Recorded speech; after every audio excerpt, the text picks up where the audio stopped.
Marlin এবং Ivan বেকিকে দেখে কিন্তু মোটেই বিজ্ঞানী মনে হয় না। অবশ্য দুর্বল দেহ, সাদা চুল পেছন দিকে উল্টে আছড়ানো, কথায় জার্মান টান, গোমড়া মুখ এবং অত্যন্ত পুরু লেন্সের ভারী চশমা পরা হতেই হবে বিজ্ঞানীকে। অমন ধারণা অনেকদিন আগেই পাল্টে গেছে। মার্লিন এবং ইভান দুজনেই সুদর্শন, বয়স সবে 30-এ পড়েছে। দুজনেরই মাথায় বাদামি চুলের গোছা। ইভানের লম্বা চুল ঘাড় পর্যন্ত নেমে এসেছে। ওদিকে স্বামীর চেয়ে অনেক ছোট মার্লিনের চুল, পুরুষালী কায়দায় ছোট ছোট করে কাটা। চুল ছোটই হোক কিংবা বড়, দেখে মনে হয় আঁচড়ানোর সময় করে উঠতে পারে না কেউই। লাইব্রেরিতে বইয়ে মুখ গুঁজে থাকার চাইতে বাইরে প্র্যাকটিক্যাল ওয়ার্কই বেশি পছন্দ তাদের। জুন মাস, ক্যালিফোর্নিয়ার উত্তরাঞ্চলে স্যামন পর্বতমালার পাদদেশ ঘেঁষে ইন্ডিয়ানদের আনাগোনার চিহ্ন। এখানেই কাজ করছে বেকি দম্পতি। স্বামী স্ত্রী দুজনেই ভূতত্ত্ববিদ। আপাতত ক্যালিফোর্নিয়ার ম্যানলো পার্কের ন্যাশনাল সেন্টার ফর আর্থকোয়েক রিসার্চের হয়ে কাজ করছে। দুর্গম পার্বত্য এলাকায় একটা ভূমিধসের কারণ অনুসন্ধান করতে এসেছে বেকি দম্পতি। এলাকাটার বদনাম হয়ে গেছে, ইদানিং প্রায়ই ধস ঘটে এখানে। আর এরই জন্যে নাকি ঘন ঘন ভূমিকম্প হচ্ছে ক্যালিফোর্নিয়ায়। এই ধসের ওপর থিসিস লিখেই স্ট্যানফোর্ড বিশ্ববিদ্যালয় থেকে ডক্টরেট নেবার ইচ্ছে মার্লিন ইভানের। কাজেই স্যামন ট্রিনিটি আলপসের বুনো এলাকা তন্ন তন্ন করে অনুসন্ধান করে বেড়াচ্ছে তারা। পর্বতের উপত্যকা থেকে শুরু করে ক্রমশ উপরের দিকে উঠে গেছে কনিফারের জঙ্গল। দূর থেকে দেখতে চমৎকার লাগে। বসতি শূন্য বনের ভেতর থেকে ভেসে আসে পাইন নিডলের মাতাল গন্ধ। ডানে আকাশ ফুঁড়ে উঠে গেছে 9000 ফুট উঁচু থমসন পিক। আরও অনেক নিচে পর্বতের গা ঘেঁষে ভেসে বেড়ায় মেঘের ভেলা। দৃষ্টিশক্তি চূড়া পর্যন্ত পৌঁছতে দেয় না। এর উত্তর পূর্বে খানিকটা সরে এসে ব্যাটল মাউন্টেন বাধা হয়ে দাঁড়িয়েছে চোখের সামনে। ওদিককার দিগন্তের অনেকখানি পাহাড়টার আড়ালে ঢাকা পড়ে গেছে। দুটো পর্বতের মাঝ বরাবর থেকে রওনা হয়ে উত্তরে ট্রিনিটি সেন্টারের ছোট্ট ইন্ডিয়ান গ্রামের দিকে এগিয়ে গেছে সাউথ ফর্ক ক্রিক। আগে বসতি ছিল এখানে, কিন্তু ইদানিং ক্রমাগত ভূমিধসের ফলে ভয়ে পালিয়েছে ইন্ডিয়ানরা। এই গ্রামের প্রান্তেই তাঁবু খাটিয়েছে বেকি দম্পতি। ক্রিকের দিকে চলে যাওয়া একটা ক্ষুদে নদী পেরিয়ে ইন্ডিয়ানদের পায়ে হাঁটা পথ ধরে কয়েকশো গজ নিচে একটু খোলা মতো জায়গায় এসে দাঁড়ালো মার্লিন আর ইভান। অঞ্চলটা ঢালু, ঘাসে ছাওয়া। থমসন ক্রিক এবং ব্যাটল মাউন্টেন দুটোই চোখে পড়ে এখান থেকে। মাঝে মধ্যে কানে ভেসে আসছে পশ্চিমা তানাজার পাখির ডাক আর পাহাড়ি ঘুঘুর বিলম্বিত বিলাপ। চলতে চলতে হঠাৎই থেমে দাঁড়ালো ইভান। আশেপাশের টিলার এবং নিচে জমির দিকে তাকিয়ে মনে মনে কি অনুমান করে নিল। তারপর কাঁধে ঝোলানো প্রয়োজনীয় জিনিসপত্রের ঠাসা ভারী ব্যাগটা নামিয়ে রাখলো পায়ের কাছে। শ্বাস নিল লম্বা করে। একেবারে আদিম জঙ্গল, সে বলল। কাঁধের অপেক্ষাকৃত হালকা বোঝাটা নামিয়ে রাখছে মার্লিন। আমার ভালো লাগছে না। মনে হচ্ছে প্রাগৈতিহাসিক পৃথিবীতে এসে পড়েছি। ঠিকই বলেছ, আশেপাশে ঝোপঝাড় আর গাছপালা দেখে এমনই লাগছে। কেমন যেন বেশি নির্জন। কাছে পিঠে লোকবসতির চিহ্নও দেখা যাচ্ছে না। এতে একটা ব্যাপারে খুব সুবিধা হয়েছে কিন্তু। পেছন থেকে বউয়ের কাঁধে হাত রাখলো ইভান। কি? দূরের পাহাড়টার দিকে তাকিয়ে আছে মার্লিন। দু কাঁধ ধরে নিজের দিকে ফেরালো ইভান ওর বউকে। কেউ ডিস্টার্ব করবে না আমাদের। এটা কি নতুন নাকি? স্যান অ্যান্ড্রিজের উত্তর ধার ঘেঁষে বসালাম 22টা সেন্সর, ট্রিনিটি ফল্টে 18টা, কিন্তু কোনোটা বসানোর সময়ে ডিস্টার্ব করলো লোকে। লোকের আর খেয়ে দেয়ে কাজ নেই, সেন্সর বসানো দেখতে আসবে। আসলে একঘেয়ে কাজ করতে করতে বিরক্ত হয়ে উঠেছে মার্লিন। সে কথা বলেছি নাকি আমি? মিটিমিটি হাসছে ইভান। তো কোন হঠাৎই বুঝে ফেললো মার্লিন কি বলতে চাইছে ইভান। না, তোমাকে নিয়ে পারা যাবে না। এটা একটা সময় হলো নাকি? না জায়গা। খারাপ জায়গা কি? একটু আগেই তো বললে চমৎকার। আর সময়, সেটা করে নিলেই হয়। তাছাড়া প্রাগৈতিহাসিক জায়গায় প্রাগৈতিহাসিক মানুষের মতো প্রেম করব আমরা। ওই নদীটায় গোসল করব, ফাঁদ পেতে ঘুঘু ধরে আগুনে ঝলসে খাবো, রাতে ঘুমাবো খোলা আকাশের নিচে। উফ, যা দারুণ হবে না! নতুন করে হানিমুন করা হয়ে যাবে আরেকবার। বউকে জড়িয়ে ধরেছে ইতিমধ্যে ইভান। আরে আরে, দেখে ফেলবে কেউ, ছাড়ো ছাড়ো। স্বামীর আলিঙ্গন থেকে ছাড়া পাবার চেষ্টা করতে লাগলো মার্লিন। কেউ দেখবে না, অবশ্য যদি পাখিরা দেখে ফেললে লজ্জা পাও তো আলাদা কথা। মুখ নামিয়ে আনছে ইভান। এর জন্য এসেছো তুমি এখানে? ধমক লাগালো মার্লিন। ওদিকে কত কাজ পড়ে আছে, 19 নম্বর সেন্সরটা বসাতে হবে না? জোর করে নিজেকে মুক্ত করে নিল সে। আগে হাতের কাজ শেষ করো। বসে পড়ে ব্যাগ খুলতে শুরু করলো মার্লিন। কাজ আর কাজ, বিড়বিড় করতে লাগলো ইভান। ঠিক আছে, 19 নম্বরটা আগে বসাই। উপরের খোপ থেকে চকচকে স্টিলের সিলিন্ডারের মতো একটা জিনিস বের করে আনলো মার্লিন। লম্বায় 10 ইঞ্চি, বেড় ইঞ্চি 5। নিরাসক্ত চোখে বউয়ের কাজকর্ম দেখছে ইভান, যেন নিতান্তই হতাশ হয়েছে সে। স্বামীর গোমড়া মুখের দিকে চোখ তুলে তাকালো মার্লিন, হাসলো। ও মা, দাঁড়িয়ে আছো কেন এখনো? তুমি একাই বসাও গে। ইভানের গলায় ঝাঁঝ। অমন করে না লক্ষ্মী, আমি তো আর পালিয়ে যাচ্ছি না। এসো এসো, কাজটা সেরে নিয়ে আগে। স্বামীর দিকে তাকিয়ে ইঙ্গিতপূর্ণ হাসি হাসলো মার্লিন। মনে থাকে যেন। বসে পড়ে ব্যাগ খুলতে শুরু করলো ইভান। ব্যাগ থেকে বের করে একটা base loaded VHF telemetry antenna লাগালো সিলিন্ডারের ওপর। নিচে লাগালো 3 ফুট লম্বা একটা স্টেনলেস স্টিলের তৈরি প্রোব। এতগুলো সেন্সর বসালাম, কিন্তু এখনো পুরোপুরি বিশ্বাস হচ্ছে না আমার। যন্ত্রটার দিকে তাকিয়ে বলল মার্লিন। কি? ইতিমধ্যেই কাজ শুরু করে দিয়েছে ইভান। একটা হ্যান্ডড্রিলের সাহায্যে মাটিতে ছিদ্র করছে। এগুলো ভূমিকম্পের পূর্ব সংকেত জানাবে কি না? জানাবে জানাবে, না জানালে কষ্টটাই মাঠে মারা গেল। প্রোবটা ঠিকমতো লাগলো কি না পরীক্ষা করে দেখছে মার্লিন। ইভানের ছিদ্র করা শেষ হলো। মাটির গভীর থেকে ড্রিলের ফলাটা তুলে আনলো। ফলায় মাটির কণা লেগে আছে। মাটিতে আস্তে করে টোকা দিয়ে ড্রিলের গা থেকে কণা পরিষ্কার করতে করতে বলল, এসো প্রোবটা ঢোকাও করতে, দেখো আরো গভীর করতে হবে কি না। এগিয়ে এসে প্রোবটা ছিদ্রে ঢুকিয়ে দিল মার্লিন। ঠিকই হয়েছে।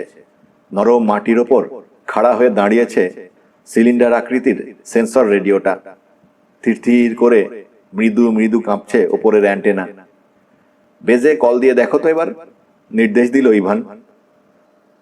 শ্যামন ট্রিনিটি আলস ওয়াল্ডারনেসের উত্তর দিকের প্রান্ত ঘেঁষে একটা ছোট্ট শহর, বেজের জন্য নির্ধারিত স্থান। শহরের প্রান্তে কয়েকটা তাঁবু ফেলা হয়েছে, গাড়িও আছে গোটা 3। এই নিয়েই বেজ। 3টে গাড়ির একটা ওয়্যারলেস ভ্যান, টেলিমেট্রি ভ্যানও বলা হয় এটাকে। ভ্যানের ছাদ ছাড়িয়ে কয়েক ফুট উঠে গেছে রেডিও অ্যান্টেনা। প্রায় একই রকম দেখতে আরেকটা গাড়িতে জেনারেটর বসানো হয়েছে। ক্যাম্পে আলো এবং প্রয়োজনীয় যন্ত্রপাতি চালানোর জন্য বৈদ্যুতিক সরবরাহ করা হয় এখান থেকে। তৃতীয় গাড়িটা একটা 1/2 টনি আর্মি পিকআপ। শহরের ভেতরে চলে যাওয়া ধূলি ধূসরিত পথটার ধারে দাঁড়িয়ে যেন ঝিমোচ্ছে কিম্ভূত দর্শন গাড়িটা। রেডিও ভ্যান থেকে বেরিয়ে আসা কতগুলি তার নিয়ে আসা হয়েছে গজ 10 দূরের একটা ফর্মিকার তৈরি টেবিল পর্যন্ত। যোগ করা হয়েছে টেবিলে রাখা একটা রেডিও ট্রান্সিভার, একটা ভ্রাম্যমান টেলিফোন এবং একটা রেকর্ডিং সিসমোগ্রাফের সঙ্গে। ট্রিনিটি ফল্ট এবং তার আশেপাশে বসানো সিলিন্ডার রেডিওগুলোর পাঠানো সংকেত একটা সরু কাগজের ফিতের ওপর ধরে রাখার কাজ করে এই শেষোক্ত যন্ত্রটা। টেবিলের সামনে রাখা একটা মেটাল ফোল্ডিং চেয়ারে হেলান দিয়ে আধশোয়া হয়ে বসে আছে একজন অতি সুদর্শন লোক, বয়স 30, নাম স্টিভ অস্টিন। হাত দুটো পেছনে বাঁকিয়ে আঙুলগুলো খাঁজে খাঁজে আটকে 2 তালুর ওপর আরাম করে মাথা রেখেছে অস্টিন। দৃষ্টি গজ 5 দূরের একটা ডগলাস ফার গাছের ডালে। ছোট্ট ব্লুবার্ড পাখিটার নাচানাচি দেখছে তন্ময় হয়ে। ওদিকে একটানা গুনগুন করছে জেনারেটর। পেছনের জঙ্গল একেবারে নিস্তব্ধ। প্রকৃতির এই খোলামেলা পরিবেশ দারুণ ভালো লাগছে তার। লোক বসতি শূন্য খোলামেলা বুনো কিংবা পার্বত্য এলাকা খুবই পছন্দ অস্টিনের। ট্রিনিটি ফল্টে বৈজ্ঞানিক অভিযানের সঙ্গে আসার প্রস্তাবটা তাই লুফে নিয়েছে সে। মাত্র কিছুদিন আগে এই অঞ্চলে বৈজ্ঞানিক অভিযানে এসে রহস্যজনকভাবে অচেনা শত্রুর হাতে আক্রান্ত হয়েছে দুটো দল। কাজেই এবারের দলটার সঙ্গে দেয়া হয়েছে অস্টিনকে। শত্রুর ওপর নজর রাখার দায়িত্ব তার। এরকমই একটা কাজ চাইছিল অস্টিন মনে মনে। অ্যাডভেঞ্চার খুবই ভালো লাগে তার। টেবিলে রাখা সিসমোগ্রাফটার দিকে নজর রাখতে বলা হয়েছে অস্টিনকে, কিন্তু সেদিকে তার খেয়ালই নেই। এক মনে লক্ষ্য করছে গাছের ডালের অপূর্ব সুন্দর নীল পাখিটাকে। হঠাৎই যেন পাখিটার মনে হলো যথেষ্ট দর্শন দেয়া হয়েছে নিচের আধশোয়া মানুষটাকে। কোনো রকম জানান না দিয়েই ফুরুত করে উড়াল দিল ওটা। অনেক দূরের একটা গাছে গিয়ে বসলো এবং প্রায় সঙ্গে সঙ্গেই জীবন্ত হয়ে উঠল টেবিলে রাখা রেডিও। পরিষ্কার কণ্ঠ শোনা যাচ্ছে মার্লিন বেকির। Trinity mobile to Trinity base, বলল মার্লিন। শুনতে পাচ্ছ স্টিভ? নিরুৎসুকভাবে সোজা হয়ে বসলো অস্টিন, আড়মোড়া ভাঙল। তারপর হাত বাড়িয়ে তুলে নিল মাইক্রোফোন। শুনতে পাচ্ছি Marlin, good morning. Morning Steve. তা খবর কি? কোত্থেকে বলছো? Position 19, Trinity fault. লাস্ট সেন্সরটা এইমাত্র বসালাম। কোনো গোলমাল? না। তোমার ওখানে? ভালোই কাজ করছে টেলিমেট্রি। 5 নম্বর সেন্সরটার সঙ্গে টেলিমেট্রির যোগাযোগ মিনিট 5 জন্য বন্ধ হয়ে গেছিল অবশ্য একটু আগে। কিছু না, শর্ট সার্কিট। কি করে যেন এক টুকরো তার খসে পড়েছিল সার্কিট বোর্ডের ওপর, তেমন কিছু না। ওই 5 মিনিটে তাহলে সেন্সর 5 থেকে কোনো সংকেত রেকর্ড করতে পারেনি কম্পিউটার? না। খারাপ কথা। যাকগে, যা হবার হয়ে গেছে। একটু থামলো মার্লিন। হ্যাঁ শোনো, আমাদের কাজ শেষ। ভেরি গুড, জলদি ফিরে এসো। ডাটা কালেকশন আর ভালো লাগছে না আমার। নদীতে মাছ ধরতে যেতে চাই আমি এবার। কাজ শেষ বলেছি, ফিরে আসার কথা তো কিছু বলিনি। ঠোঁট বাঁকালো অস্টিন। কিন্তু 2 দিন হয়েছে গেছো তোমরা, কাজও শেষ বললে, ফিরে আসতে বাধা কোথায়? মার্লিন হেসে উঠল। নতুন বিয়ে করেছি আমরা, ভুলে যাচ্ছ কেন? আরে সেজন্যই তো আরো বেশি তাড়াতাড়ি ফিরে আসবে। কোথায় ক্যাম্পে ফিরে শান্তিতে রাত কাটাবে? না, বনে বাদাড়ে ঘুরে বেড়াচ্ছ। কেমন তোর লোক তোমরা, হ্যাঁ? ভুল বলছো তুমি। এখানে জঙ্গলেই তো হানিমুন জমছে ভালো, কেউ ডিস্টার্ব করছে না।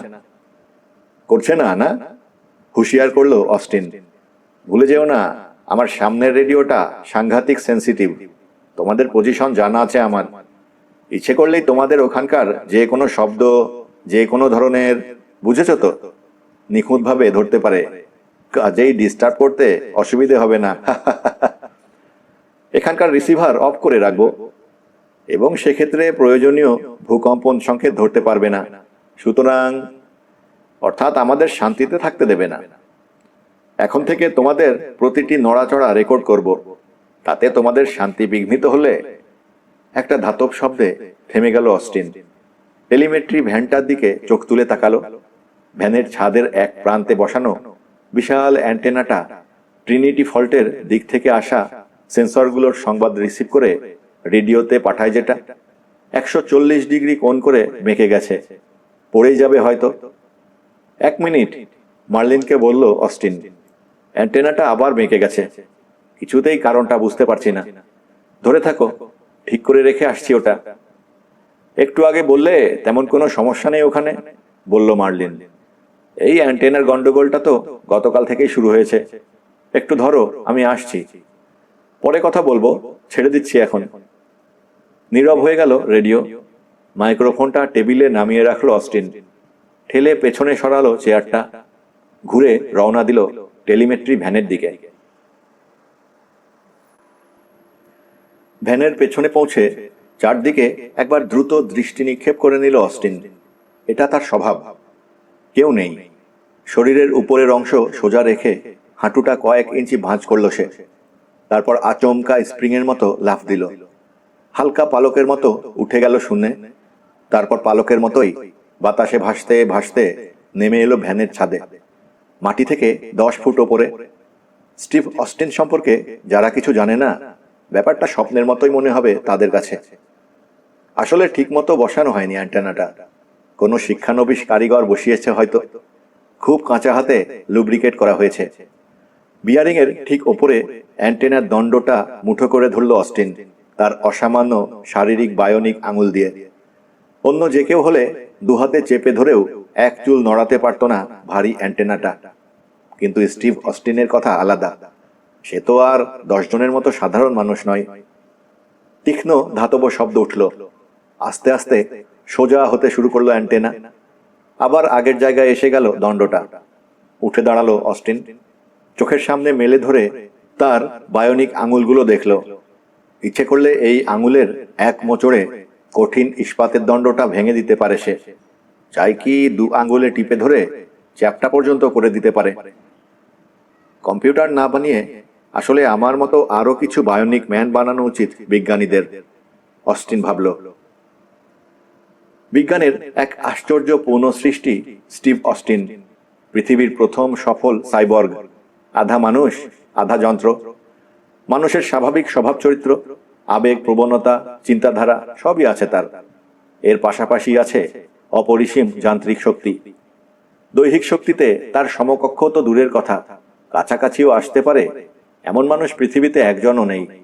যে কোনো রেসের ঘোড়াকে দৌড়ে হারিয়ে দিতে পারে সে। সাঁতারে তার তুলনায় ডলফিন কিছুই না। জীবন্ত যান্ত্রিক মানুষে পরিণত হওয়ার আগেও স্টিভ অস্টিন কিন্তু 8-10 জন সাধারণ মানুষের মতো ছিল না। বুদ্ধি ছিল তার অতি প্রখর। খুবই অল্প বয়সে বিমান চালনা শিখেছে। কলেজে যে কোনো খেলাধুলা, বিশেষ করে ফুটবলের জাদুকর বলা হতো তাকে। অ্যারোডাইনামিক্স, অ্যাস্ট্রোনমিক্যাল ইঞ্জিনিয়ারিং এবং ইতিহাস 3টে বিষয়েই মাস্টার ডিগ্রি নিয়েছে। লেখাপড়া করার সময়েই কুস্তি শিখেছে। ব্ল্যাক বেল্ট পেয়েছে কারাটে ও জুডোতে। পড়ালেখার পালা সাঙ্গ হতেই যোগ দিয়েছে ভিয়েতনাম যুদ্ধে, ফাইটার প্লেনের পাইলট হিসেবে। বেপরোয়াভাবে একদিন শত্রু এলাকায় ঢুকে পড়ে অস্টিন। গুলি খেয়ে জঙ্গলের মাঝে পড়ে যায় তার প্লেন। কিন্তু তাকে ধরতে পারেনি শত্রুপক্ষ। মারাত্মক আহত অবস্থায় কোনো মতে মিত্র শিবিরে ফিরে আসে সে। সঙ্গে সঙ্গে পাঠানো হয় তাকে আমেরিকায় হাসপাতালে। সেরে উঠেই অ্যাস্ট্রোনট ট্রেনিং প্রোগ্রামে যোগ দেবার জন্য দরখাস্ত করে সে। নির্বাচিতও হয়ে যায়। 2 সপ্তাহের ট্রেনিং দেবার পর সোজা তুলে দেয়া হয় তাকে অ্যাপোলোর কমান্ডার হিসেবে। 1973 সালের 7ই ডিসেম্বর সকাল 12:53 চাঁদের উদ্দেশ্যে যাত্রা করল মহাকাশযান। সাফল্যের সঙ্গে সমস্ত বৈজ্ঞানিক অভিযান শেষ করে ফিরে এলো অ্যাপোলো 17। এই অভিযানের ফলে অদ্ভুত অভিজ্ঞতা হলো অস্টিনের। চাঁদে দাঁড়িয়ে হাজার হাজার মাইল দূরের সাদাটে নীল বলের আকৃতির পৃথিবীর রূপ দেখেছে সে। হঠাৎই সাংঘাতিক ভালোবেসে ফেলেছে এই মাটির পৃথিবীটাকে। মনে মনে ঠিক করে নিয়েছে আর ভিয়েতনামে যুদ্ধের নামে শুধু শুধু মানুষ খুন নয়, বরং এদের রক্ষা করার কাজে মনোনিবেশ করতে হবে। আর শুধু মানুষই নয়, পৃথিবীর প্রতিটি জীবন্ত প্রাণী, সে কুৎসিত কিলবিলে কেঁচোই হোক আর অপরূপ সুন্দর ব্লুবার্ডই হোক, তাকে রক্ষায় আত্মনিয়োগ করবে সে। চাঁদ অভিযানের ফলে মহাকাশ ভ্রমণের নেশায় পেয়ে বসলো অস্টিনকে। নাসায় যোগ দিয়ে মহাকাশ এবং মহাকাশ সম্পর্কিত বিভিন্ন বৈজ্ঞানিক পরীক্ষায় সক্রিয়ভাবে সাহায্য করলো সে। ফাঁকে ফাঁকে সুযোগ পেলেই আকাশযান নিয়ে উড়াল দেয় আকাশে। সাধারণ যান নিয়ে উঠে যায় বিপদসীমার অনেক অনেক উপরে। তার মতো দুঃসাহস এর আগে আর কোনো পাইলটের মাঝে দেখা যায়নি। এই সময়ই তৈরি হলো H3F5। এই আকাশযানটার বৈশিষ্ট্য হলো এর কোনো ডানা নেই। অস্বাভাবিক দ্রুতগতি সম্পন্ন এই যানটির চেহারা দেখেই আঁতকে উঠল পাইলটেরা। এ কি জিনিস, এটা আকাশে উঠবে কি করে? এ তো বুলেট আকৃতির বিশালাকায় কামানের গোলা। জুল ভার্নের কল্পনা from the earth to the moon বইয়ে অনেকটা এই ধরনের মহাকাশযানেরই কল্পনা করেছেন জুল ভার্ন। সেটাকেই কি বাস্তবে রূপ দিতে উঠে পড়ে লেগেছেন বিজ্ঞানীরা। ফ্লাইট টেস্ট হবে অদ্ভুত যানটার, কিন্তু মহড়া দিতে এগিয়ে এলো না কোনো পাইলটই। আসলে সাহসী করল না কেউ। বিশেষ ধরনের একটা কামানের মতোই জিনিস মহাকাশে ছুঁড়ে দেবে এই বিশেষ যানটাকে। নির্দিষ্ট পাল্লায় পৌঁছে আবার আপনা আপনি এসে ল্যান্ড করবে যানটা। আরোহীর বিন্দুমাত্র ক্ষতি হবে না। কিন্তু বিশ্বাস কি, কোনো কিছুর বিনিময়েই ঝুঁকি নিতে এগিয়ে এলো না কোনো পাইলট। তবে কি যানটা তৈরি বৃথাই গেল? বৃথা গেল বিজ্ঞানীদের অত পরিশ্রম সাধনা? না, হাসি মুখে এগিয়ে এলো স্টিভ অস্টিন। গভীর মনোযোগের সঙ্গে বাইরে ভেতরে পরীক্ষা করে দেখলো যানটার। তারপর হাসি মুখেই ত্রিকোণ ককপিটে উঠে বসল। বিশেষ কামানের মুখ দিয়ে অতিকায় বুলেটের মতো তীব্র বেগে বেরিয়ে গেল স্পেস ক্যাপসুল। উঠে গেল আরো আরো উপরে।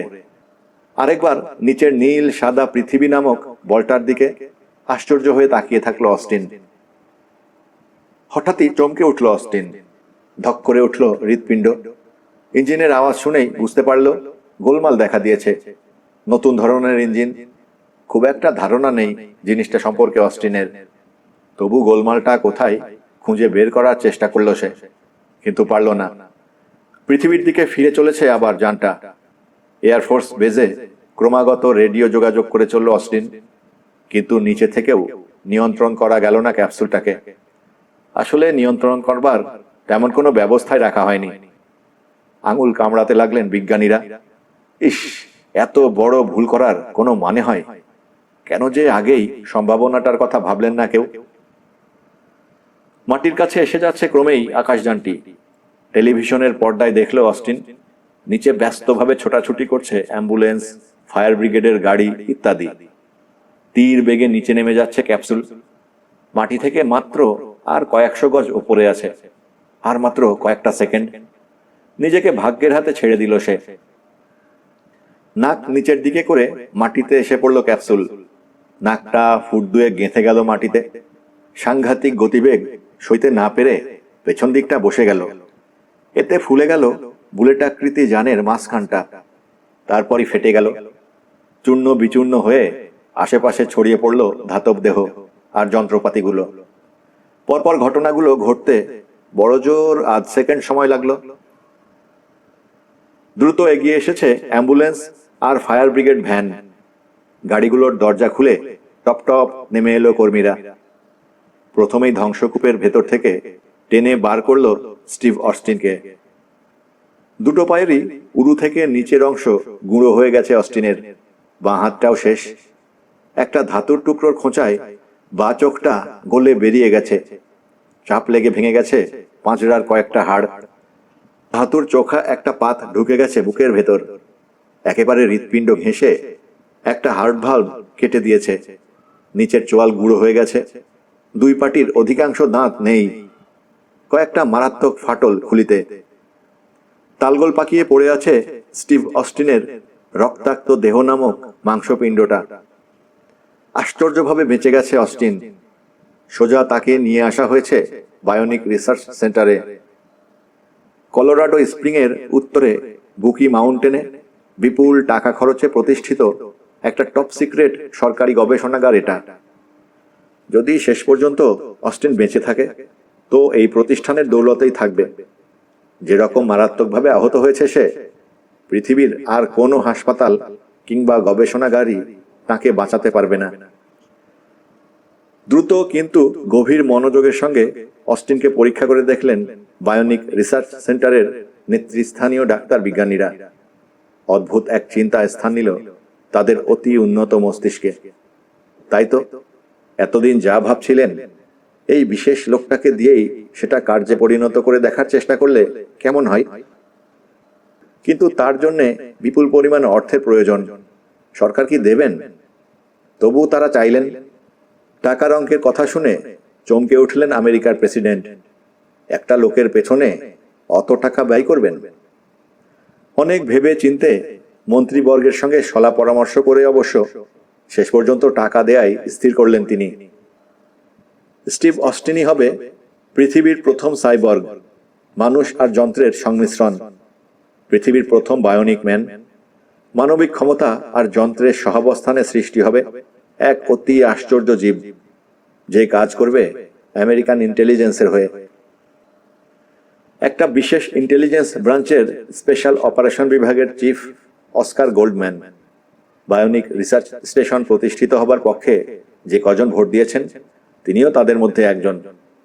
প্রতিষ্ঠানটা গড়ে ওঠার পর থেকেই একটা বিশেষ আশা মনে মনে পোষণ করে আসছেন তিনি।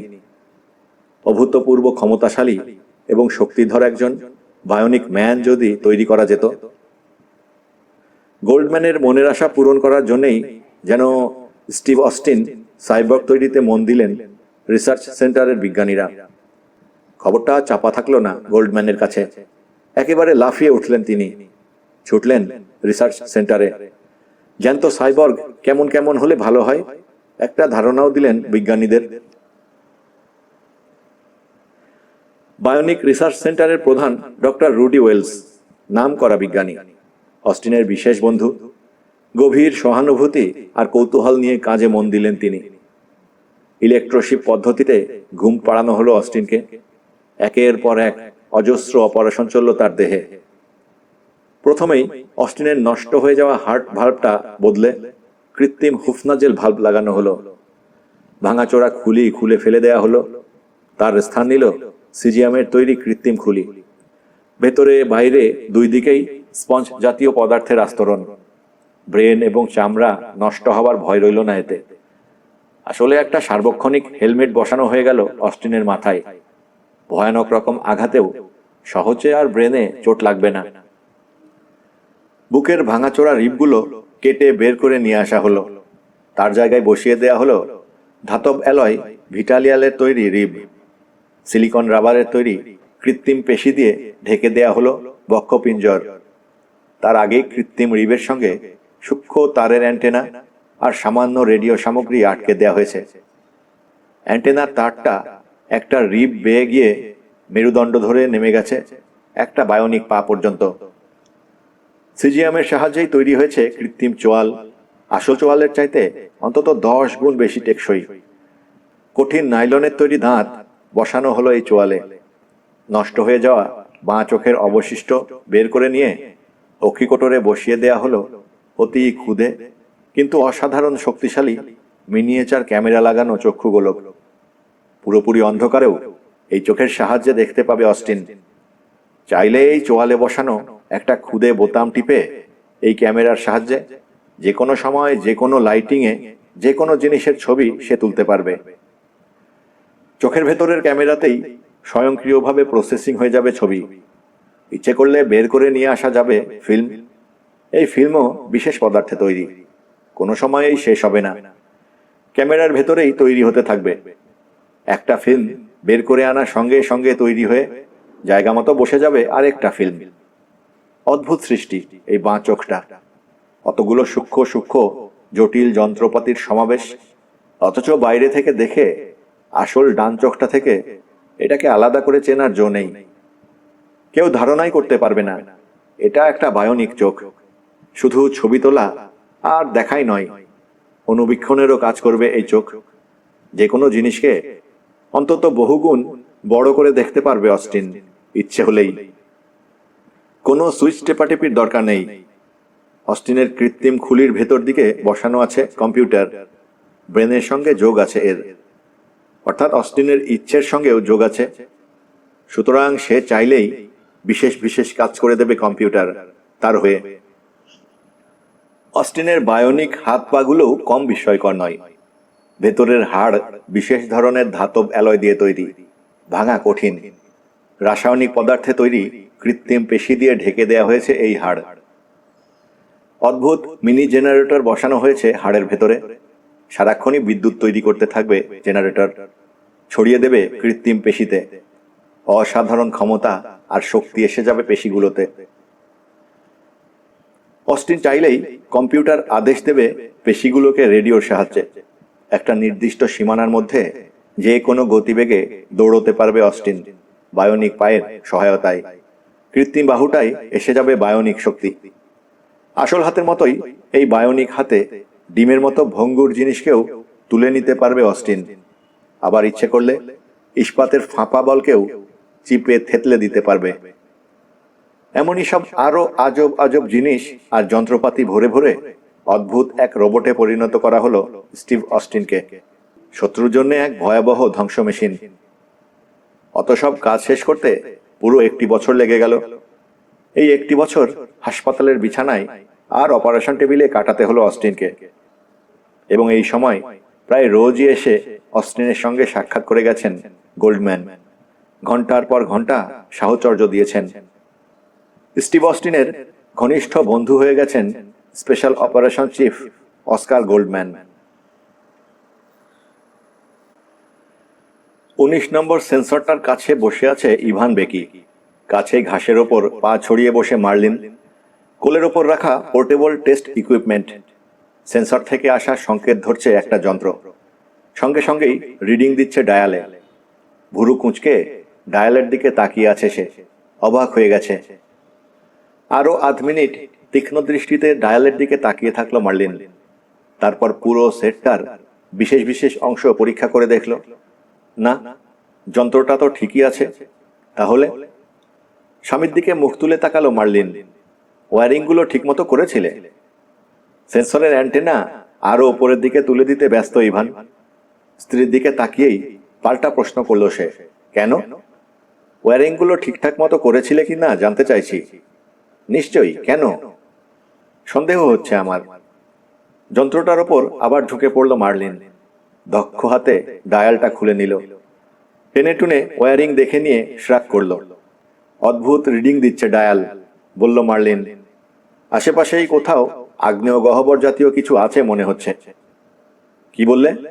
ফিরে তাকালো ইভান। হ্যাঁ, তাই। ব্যাটল মাউন্টেনের দিকে আঙুল তুলে দেখালো মার্লিন। ওদিকেই কোথাও। পর্বতটার দিকে তাকালো ইভান। মুখের ওপর খাড়া এসে পড়েছে রোদ। দুহাত কপালের ওপর তুলে আড়াল করে রাখতে হচ্ছে।